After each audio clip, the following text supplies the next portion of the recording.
एक समय की बात है, एक किसान और उसका बेटा अपने खेत में गए।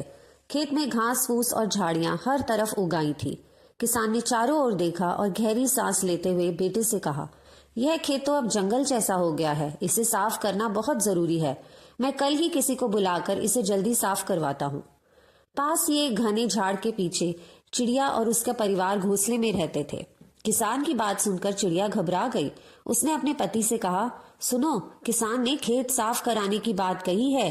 अगर ऐसा हुआ तो हमारा घोंसला भी टूट जाएगा। हमें यहाँ से चले जाना चाहिए। चिड़ा शांत स्वर में बोला, अभी समय नहीं आया है। दिन बीतते गए। किसान और उसका बेटा फिर खेत में आए। खेत को वैसे का वैसा देखकर किसान ने फिर कहा, अरे जिसे बुलाया था उसने काम ही नहीं किया। अब कल मैं बड़े ठेकेदार को बुलाता हूँ, उससे बोलूंगा कि जल्द से जल्द सफाई कर दे।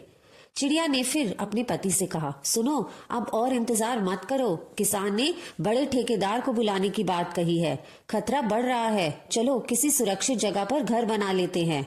लेकिन चिड़ा अभी भी शांत था। उसने कहा, चिंता मत करो, अभी समय नहीं आया है। कुछ और दिन बीत गए। इस बार किसान अपने बेटे के साथ खेत में आया और गुस्से में बोला, किसी पर भरोसा करना ही बेकार है। खेत मुझे और तुम्हें ही साफ करना होगा बेटा। हम दोनों मिलकर इसे साफ करेंगे। चिड़िया ने अपने पति से कहा, सुनो, इस बार किसान और बेटा खुद ही खेत साफ करेंगे।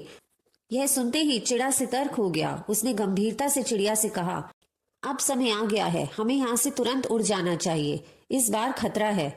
उस रात चिड़ा और चिड़िया अपने बच्चों को लेकर पास के एक ऊंचे पेड़ पर चले गए।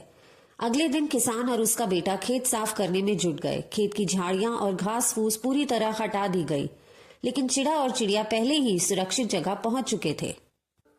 अपने नए घोंसले में पहुंचकर चिड़िया ने चिड़े से पूछा, तुमने पहले 2 बार मेरी बात क्यों नहीं मानी और तीसरी बार अचानक क्यों मान गए? चिड़ा मुस्कुराते हुए बोला, पहली 2 बार किसान दूसरों पर निर्भर था। जब तक कोई खुद मेहनत ना करे तब तक बातों में दम नहीं होता। लेकिन तीसरी बार उसने खुद अपने हाथों से काम करने की ठानी।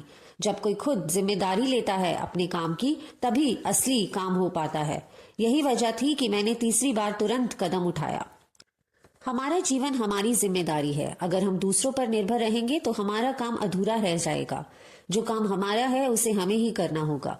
दूसरों की मदद की उम्मीद में समय गंवाने से बेहतर है कि हम अपनी शक्ति और क्षमता पर भरोसा रखें। सफलता उन्हीं को मिलती है जो अपने काम की बागडोर खुद थामते हैं। इसलिए दूसरों पर निर्भरता छोड़ें और अपने लक्ष्यों की ओर पहला कदम खुद बढ़ाएं। आशा करती हूँ आपको ये कहानी पसंद आई होगी। कृपया वीडियो को लाइक करें और चैनल को अवश्य सब्सक्राइब करें। धन्यवाद।